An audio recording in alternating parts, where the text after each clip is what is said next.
So guys, welcome to our channel once again. In today's video, we have here these 10 questions to answer on the topic fundamental and derived quantities and their units. So in short, to stay till the end of this video. Let's go ahead and start with the first question here. It says, which of the following instruments is best for measuring the diameter of a thin Constantin wire? We have A, micrometer screw gauge, B, meter rule, C, vernier caliper, D, calipers. So guys, the answer to this question is option A. Micrometer screw gauge is actually used to measure a thin wire. And that's it for this question. So let's go ahead and consider the next question, guys. So the next question here is question number 2. It says, which of the following units is derived? We have A, kilogram, B, Newton, C, meters, D, Kelvin. So guys, the only derived quantity here is Newton. That's the unit for force here. It's actually a derived unit here. And the other options, kilogram, meter, and Kelvin, are actually fundamental units. So that is for this question. Let's go ahead and consider the next question, guys. So the next question here says, which of the physical quantities is correctly paired with its corresponding SI unit? We have density, kilogram meter cube. So this is wrong because density is supposed to be kilogram per meter cube. And then specific latent heat, joule per kilogram per Kelvin. So this is also wrong. So we have power, joule per second. Then we have pressure, Newton per meter. So this is wrong as well. So guys, the correct answer to this question is option C. That's joule per second, because power is actually work over time. So work is in joule and then time is in seconds, and that's joule per second. And that's it for this question. So let's go ahead and consider the next question, guys. So that's question number 4 here. It says, which of the following physical quantities are derived? We have I, area, II, thrust, III, pressure, IV, mass. So guys, the derived quantities here are just area, thrust, and pressure. Mass is not a derived quantity, it's actually a fundamental quantity. So let's check out the options here, the one that is correct. We have A, I, and IV only. B, I, and IV, wrong. C, I, and II only, correct. So guys, option C is the answer to this question. So let's go ahead and consider the next question, guys. So that's question number 5 here. It says, using vernier caliper, which of the following readings gives the correct measurement for the length of a rod? We have A, 4.1 cm, B, 4.13 cm, C, 4.125 cm, and D, 4.1254 cm. So guys, the answer to this question is option B here. And that's because the reading accuracy of a vernier caliper is 0.01 cm, and in that case, that's the 2 decimal places. So the one that corresponds to this is option B here, and that's 4.13 cm. And that is for this question. Let's go ahead and consider the next question, guys.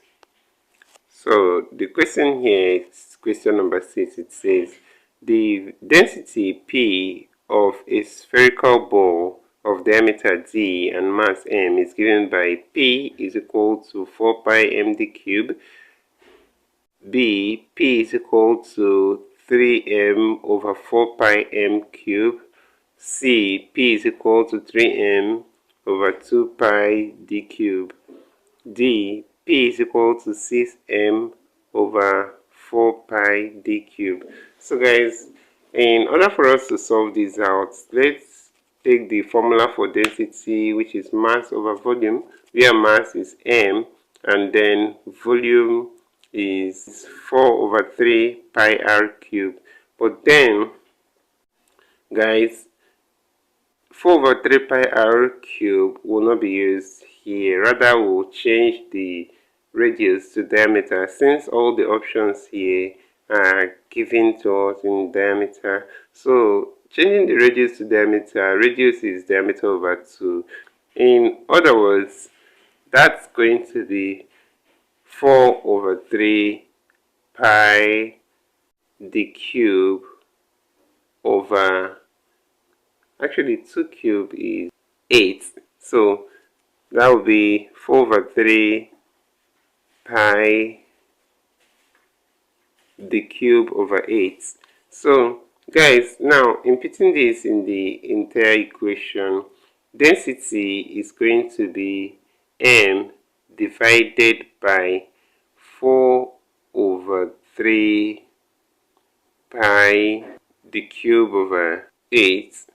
So guys, if we change the sign of division to multiplication, we are going to have that the density is m times 3 times 8 over 4 pi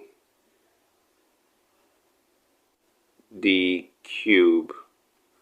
So guys, 3 times 8 is 24, and 24 over 4 is 6. So when we cancel these out, we are going to actually have 6m over pi the cube. So guys, option D is the answer to this question, obviously. So density rho is equal to 6m over pi the cube. So that's it for this question. Let's go ahead and consider the next question, guys. So guys, the next question here is question number 7. It says, the diagram above represents a section of a pair of vernier calipers.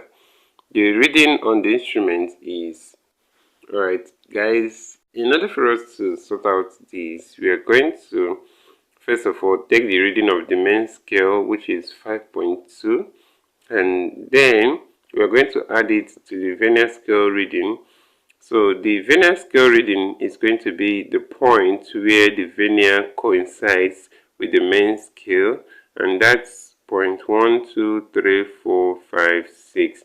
So at point 6, the vernier scale coincides with the main scale, so that corresponds to 0.06. So when you add 0.06 to the main scale reading of 5.2, you're going to have 5.26. And that's option B here, guys. So option B is the answer to this question. Let's go ahead and consider the next question, guys. So the next question is question number 8 here. It says, which of the following sets of quantities is fundamental? We have distance, speed, and time, no. Speed, length, and time, no.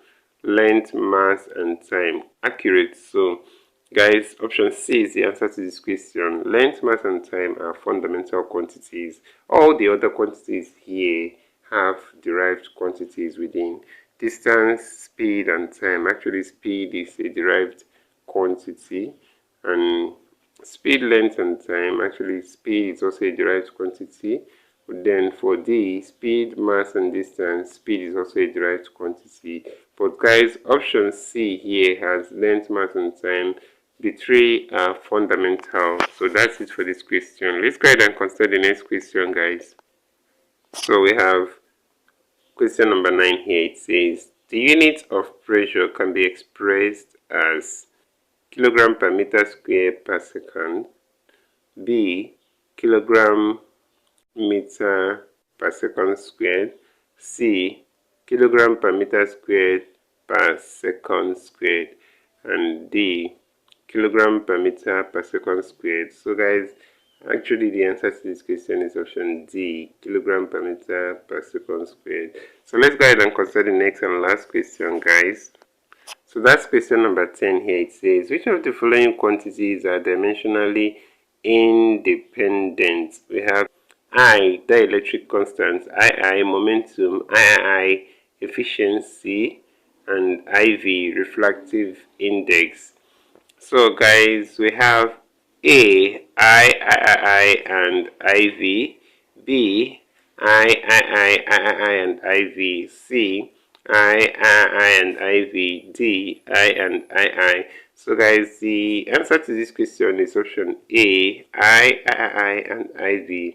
The quantities here that are dimensionally independent are the dielectric constant, the efficiency, and then refractive index. So this is where we'll end this video for today, guys. If you enjoyed this lesson, please give it a thumbs up. Don't forget to subscribe to this channel if you're not yet a subscriber. Also, if you have any specific question regarding this video, you can drop your question on the comment section below and we'll be sure to give you a response. So finally, guys, we want to encourage you to join our YouTube channel community. So you can join this channel community by hitting the join button below and we'll see you right there. Thank you once again for watching this video, guys, and see you on the next one.